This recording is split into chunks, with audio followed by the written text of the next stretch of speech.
Top Zimbabwe officials are in the country to drum up support for the country's two-day investment summit starting today. Zimbabwe's Finance Minister, Professor Mthuli Ncube, is leading the delegation that's aimed at selling the country to the world. The summit comes just weeks after the country launched its new currency to try and revive the struggling economy. Well, here to discuss the summit, including that country's political economy, we're joined by Professor Mthuli Ncube. He is Zimbabwe's Finance Minister. Minister Ncube, thank you very much for your time.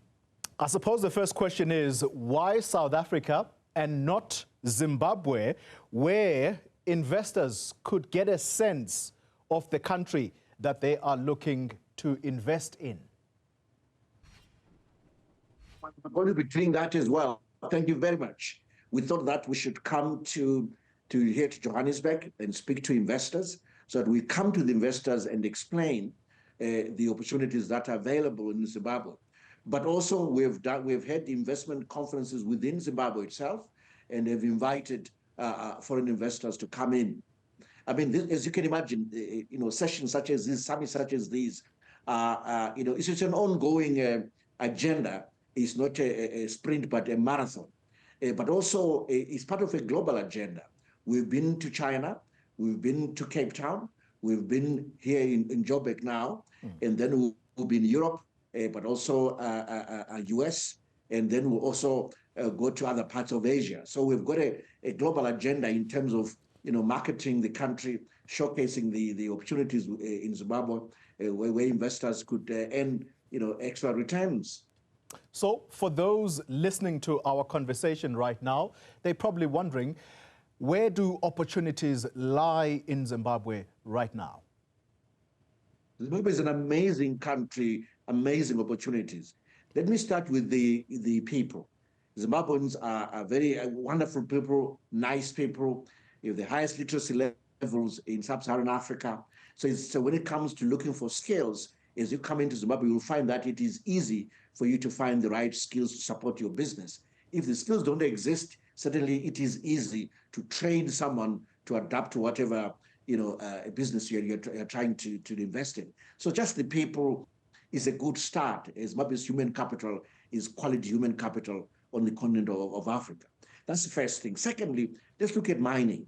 Currently, Zimbabwe is the largest deposit of lithium in the world. As you know, that's the energy mineral of the future as we transition to greener economy. So that's already a source of investment that could be attractive to those who want to invest in that sector. Look at the PGMs, the platinum, the rhodium, and so forth. We have all of that. So basically, we've got easily the top 40 or so valuable minerals in the world, including gold and diamonds. And we've seen a lot of investment coming into the mining sector. If you look at agriculture, we've invested a lot in dams, in water infrastructure. So if you look at the wheat sector is actually in surplus. In fact, we've produced the highest the output of wheat in years, in decades. Yeah. And it's amazing. So some of the drought issues that you're hearing is got to do with the maize, which is rain-fed in the main, and that's a staple crop. But if you look at wheat, you look at tobacco, there's record output in those areas. If you look at the manufacturing sector again, there's lots of opportunity there. Already, 80% of the goods on the shelves in Zimbabwe are goods produced locally, local brands, which are competitive. So it's clear that once you invest in Zimbabwe, you'll be competitive enough to be able to supply the market without a difficulty. Looking into infrastructure, we have great opportunities in the upgrade of Zimbabwe's rail infrastructure. Obviously coordinating with the neighbors. Zimbabwe is rightly situated in the middle. It's very central. You can use it to access, the east, the west, the south, the north. It's very central. So rail is critical, and we're looking for investors to invest in the rail sector. The roads as well, we're concessioning various roads to investors for private public partnerships arrangements, 30, 25-year concessions and other such arrangements, and you can recoup the cost of that investment from the toll fees that one administers on those roads.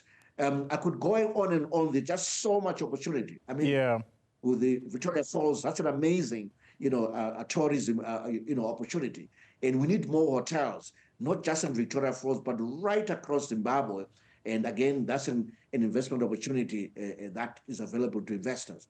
We have a one-stop shop, investment shop called ZIDA, Zimbabwe Investment Development Agency. So any investor coming into Zimbabwe can approach a ZIDA and they'll be assisted, quite easily. It's a one-stop shop. Everything is there. They'll assist you with licensing. And we have so many incentives, whether it's tax rebates on equipment, whether it's a special economic zone status, which we can extend to an investor, and they get 5-year tax rebates. There's just so much that Zimbabwe is offering, and indeed, it is often open for business. Yeah. You mentioned mining, and I can't not ask you this question because some people would have seen that documentary from the international news channel about Zimbabwe's gold being smuggled out of the country. What about corruption? Zimbabwe has a very effective anti-corruption commission whose job it is to track down, any corruption activities. It is doing a good job, but also we have the law enforcement agents, the police, that are able to deal with, cases of criminality. We have a very effective justice system, and we have a separation of powers between the judiciary and government. So we believe that we have all the legal or institutional infrastructure that is designed to deal with corruption or with law enforcement in general and the general rule of law. I wonder if that general rule of law, Professor Ncube, applies to those who are closely connected to the political elite. Does the law stretch that far?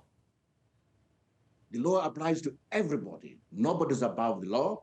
As you can imagine, nobody's above the law in most countries. In fact, as I said, we have a separation between the judiciary and government, and clearly nobody's above the law. And anyone can tell you that they are able to enforce their contracts in Zimbabwe through the court system. If they're an investor, they're able to do that. So I can assure investors that their investments are safe in Zimbabwe. They're also able to take their money out should they, wish to disinvest or pay dividends. And in fact, when it comes to investment in the renewable energy or solar sector, we're able to make sure that you have a government guarantee that works, that's effective, and also you have access to foreign currency and also guarantee an economic tariff. So in terms of security for investors, we have some of the best security. We've gone further, by the way. We have now created an international financial center, which is able to compete with other jurisdictions such as Mauritius, Isle of Man, Guernsey. Certainly that is the intention, that within our continent, we ought to have such a facility that can support global investors in a hard currency regime where there's easy access to the opportunity, but also in terms of remittance. We have a hard US dollar stock exchange called the Victoria Falls Stock Exchange, which again allows for listing by companies that wish to raise capital for the mining sector especially, but also launching a hard commodity exchange in US dollars on the back of that market. So there's a lot that's going on that we're doing to change environment, to make it attractive, to make it secure for foreign investors, including the legal aspect or the institutional aspect where we started. Well, let's try and wrap up at least this part of the conversation around the investment opportunities in Zimbabwe. Some people will be wondering, Professor Ncube, how difficult it is trying to sell a country that is still under economic sanctions. And I raise this question because the understanding is that last week you were in Washington and reportedly you asked the US Treasury there to remind the banks that sanctions against Zimbabwe have eased. How have they eased? This is positive. What happened was there was a 2003 order that was repealed, which basically, when it was put in place, it resulted in Zimbabwe losing, credit lines with various banks. We lost over 80 credit lines.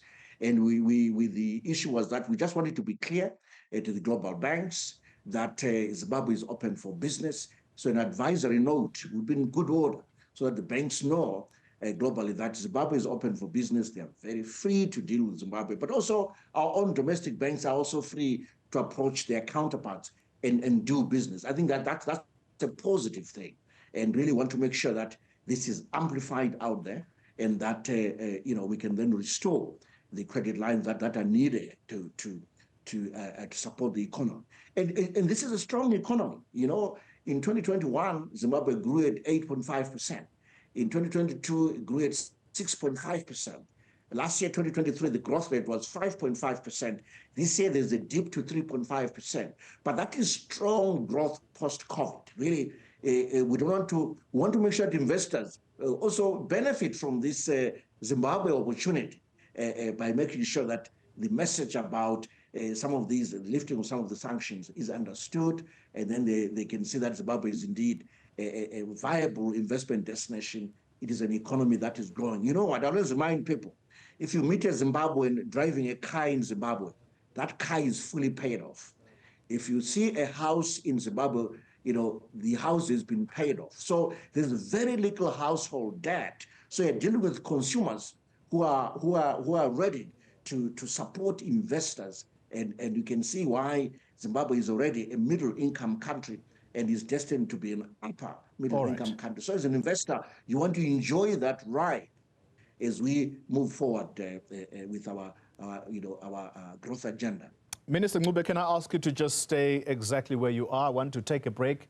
When we return, I want to talk about Zimbabwe's new currency that was launched just last month.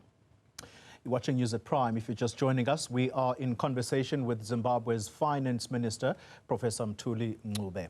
Professor Ncube, good to have you back. Let's talk about Zimbabwe's new currency. It was launched last month. It's called the ZiG, and the understanding is that it is backed by Zimbabwe's gold reserves. How has it performed thus far? First of all, we are pleased that we finally launched this structured currency, which is basically backed by gold and other precious metals, including some hard cash in hard currency terms in US dollars, for example. This is very similar to an arrangement you would find in what you call a currency board.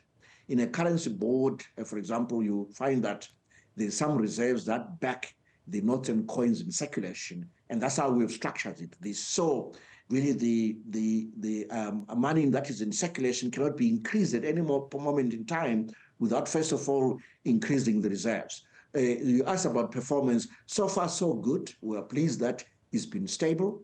And when you speak to consumers, they feel that it has got a good, strong buying power, which also means that it will be able to preserve value. So value preservation is critical. So we're very pleased that the launch of this currency has gone so well. It has been quite smooth in its introduction. We're well prepared as the authorities.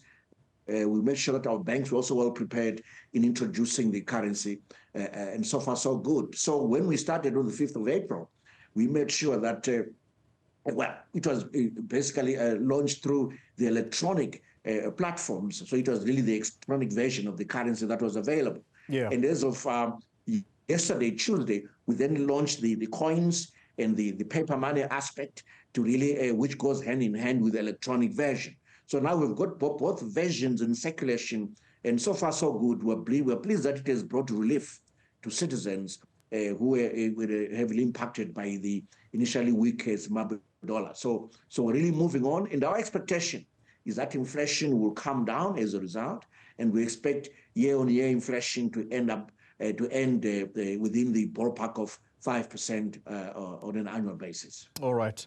Minister, I'm going to ask you to try and be short with your responses. We're going to be pressed for time. I've still got quite a bit to ask you.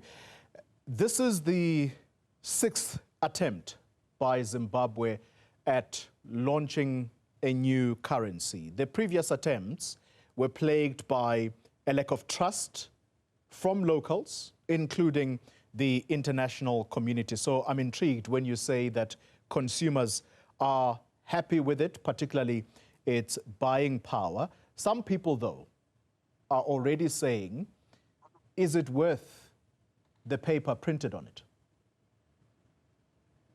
Oh, you know what? Every country should have a domestic currency. What that does is it gives the country a full set of tools to conduct macroeconomic policy. If you don't have your own domestic currency and use a foreign currency, it means that you only have fiscal policy, but you have no monetary policy.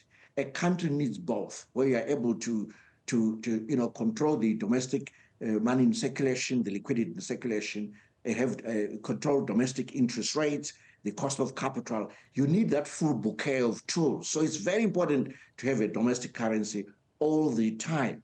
The question is, will it circulate with other currencies or on its own? In our case for now, it is circulating with other currencies, the US dollar, for example, the rand, for example. So consumers are free to choose any currency. But clearly, we need a domestic currency. And by the way, even the Zimbabwe dollar, with all its volatility, the previous currency, it gave industry incredible competitiveness. It's one of the reasons why 80% of the goods on the shelves in Zimbabwe are locally manufactured goods, because industry can compete. It gave them the needed competitiveness. Yeah. And that's the advantage of having a domestic currency. So you can be sure ZiG will be able to deliver similar characteristics, but with the advantage now that it will be stable, it will help us control inflation.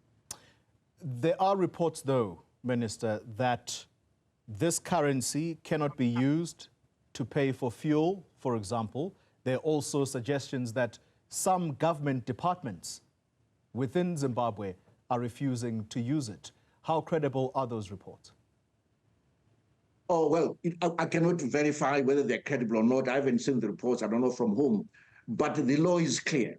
In Zimbabwe, when a consumer approaches you to pay in domestic currency or whatever is acceptable as in the form of other currencies, you ought to accept that payment. The law is clear. Of course, consumers then break the law. We will not allow them to break the law, by the way. They should accept the domestic currency because it is legal tender.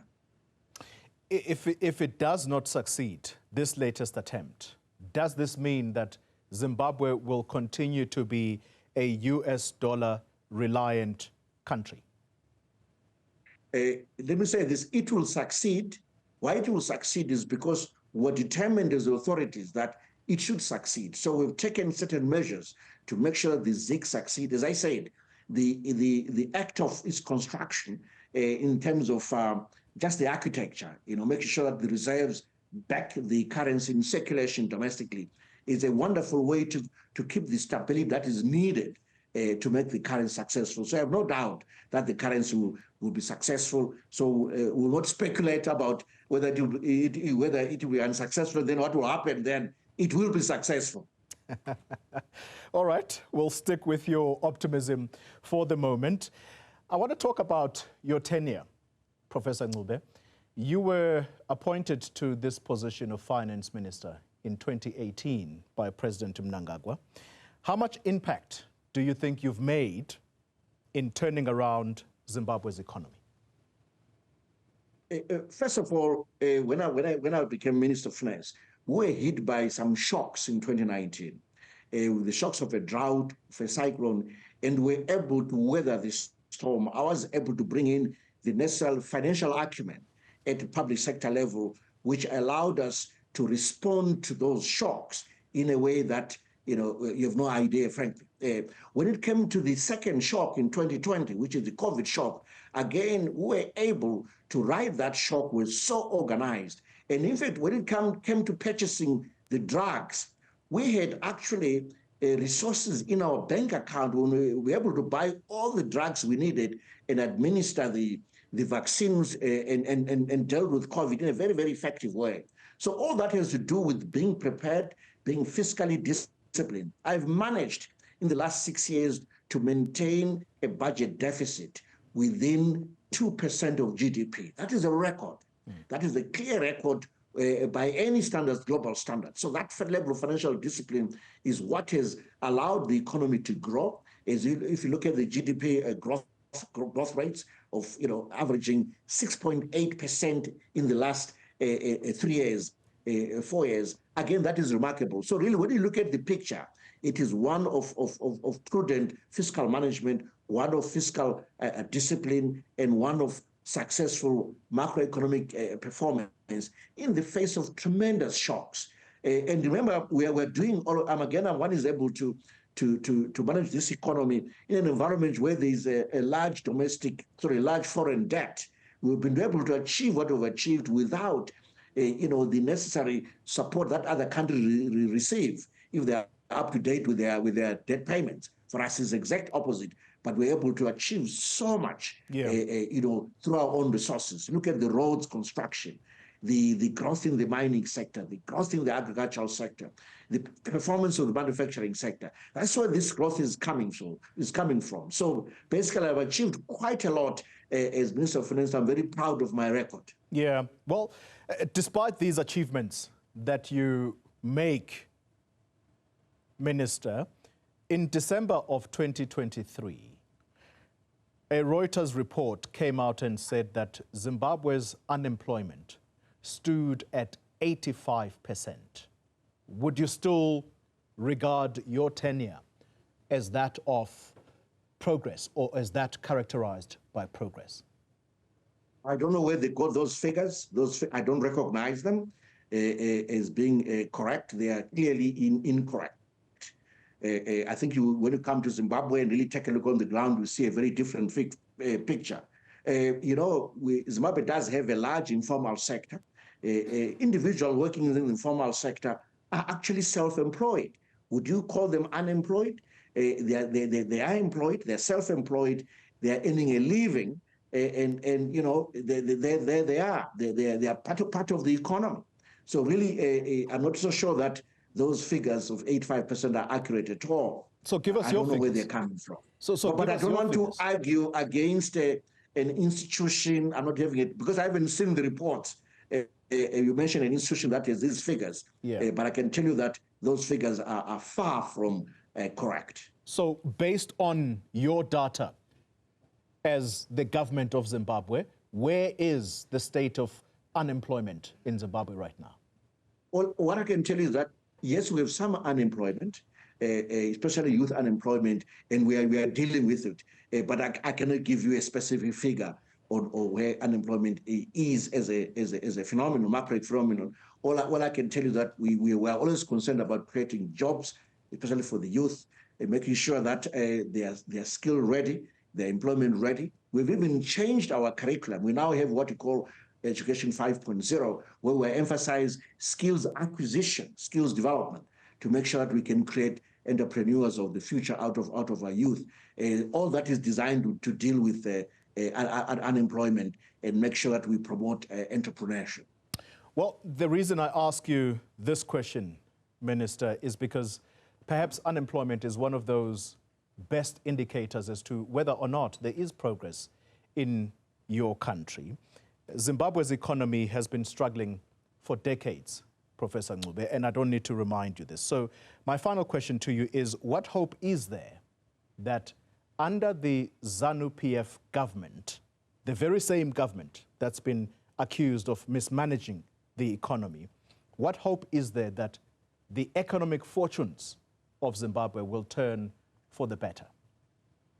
Look at the record for the last 5 years. It's been a very strong record of economic performance. GDP growth at 8.5% in 2021, 6.5% in 2022, and then 5.5% in 2023, 3.5% this year. That's very strong growth. That's actually a growth from a country that has been the fastest growing economy in Southern Africa. It's a very strong track record. Therefore, you must have hope. In fact, you must have belief. You must go beyond hope. You must have belief that the future is bright. Zimbabwe is destined to be an upper middle income economy by year 2030. Let me tell you something. In Zimbabwe right now, if you see a house, it is fully paid for. There's zero debt on housing. If you see someone driving a car, and there are lots of cars on the roads, those cars are all paid up. There's zero debt. Tell me if that is a struggling population and a struggling economy. The answer is no. What we see is an economy destined to even do better. And I think that you should visit me in Zimbabwe. I'm visiting you in Joburg today. Visit me in Zimbabwe. Let me take you around. You'll be amazed at the level of entrepreneurship, and you want to be part of it. Also be amazed at the investment opportunity that's presented to you. So I encourage you to visit me. I invite you, and I'll host you myself. Minister, I think I will take up that opportunity. I'd love to visit Zimbabwe at Please one point. do. Parting shot. Do you worry that having raised your hand and accepted this position, do you worry sometimes about your own personal reputation serving under the ZANU-PF government? I don't worry because, why would I worry? The government has been successful under enormous shocks. I talked to you about the shock of the cyclone in 2019, the shock of the drought in 2019, the shock of COVID, and we've emerged from all those shocks with, in my view, spectacular recovery. So that's a strong track record, which in fact will add to my reputation. So there's no reason to worry. We are doing okay. We're doing well, in fact, and we'll even do better going forward. That's why I'm inviting you to come and see it for yourself. And I'm happy to host you, and we move around the country and sample the opportunities around us.